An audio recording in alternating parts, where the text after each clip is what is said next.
Hi, welcome. Now this video is how you going to import survey points into a Civil 3D. So before i-import mo yung survey points, titignan mo muna o i-open mo muna yung survey points mo.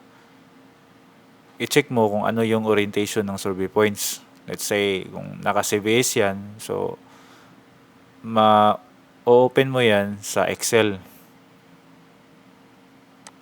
So ito, i-open ko to.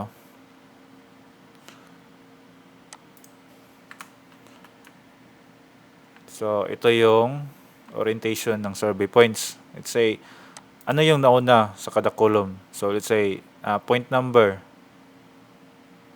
So, point number yan. At ito yung northing. Ikatatlo yung easting. Ikaapat yung elevation. At ang huli is description.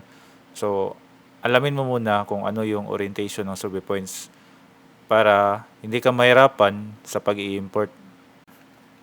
So, alam mo na yung orientation ng survey points mo. So, let's begin how to import survey points. Just go to home and in ribbon tab, you can see points. Just click points and then you can choose point creation tools at lalabas na yung interface o form ng pag-i-import ng survey points.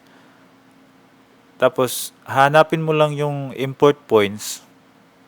Nasa huli yun. So, i-hover mo lang yung cursor mo, malalaman mo yung ano yung name ng mga icon dito.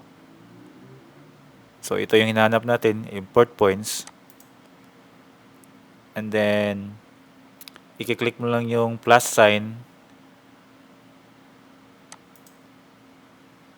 Then, hanapin mo lang yung survey points. So, ito yun. And open. So, pag makakita kayo o makaka-encounter kayo ng mga error sa pag-import ng points, ito, nag-error siya.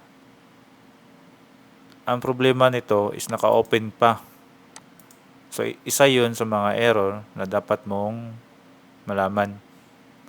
So, ito yun, naka-open. So, i-close ko muna.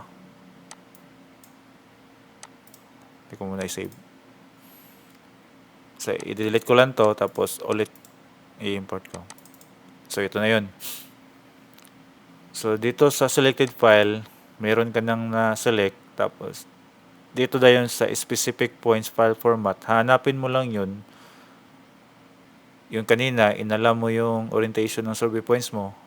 Naka point number, naka northing, third is easting, fourth elevation, and fifth is description o name ng mga points. So, hanapin mo lang yung PNEZD. I-drag down mo lang. So, ito yun. So, sa pag-import ng points, piliin mo lang yung orientation ng points mo. Tapos, malalaman mo lang dito sa baba yung review. Dito. So, naka point number, northing. So, tama yun. Easting, point elevation, description. So, hindi ka na mahirapan kung tama ba yung pagkapili mo ng format. Kasi, nandito na sa baba, i-display niya kung ano yung laman ng survey points mo. Then, okay mo lang. After na ma-import mo na yung points, so hanapin mo lang yung points kung saan yung nakalagay kasi coordinated yun. So, under home, i-click mo lang yung tool space para lalabas yung palette ng tool space o yung interface ng tool space. So, ito yung tool space palette niya o yung interface niya.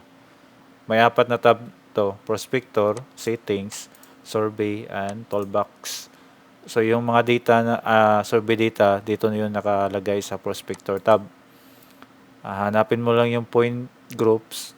Ito yun. Tapos, i-click mo lang yung plus sign para mag-expand siya. At all points. So, i-right click mo lang yan. Edit points. So, ito yung mga points na na-import mo. Kung gusto mo ito hanapin lahat sa model space, kasi coordinated ito eh. I-right click mo lang to, tapos zoom to. So ito yung lahat.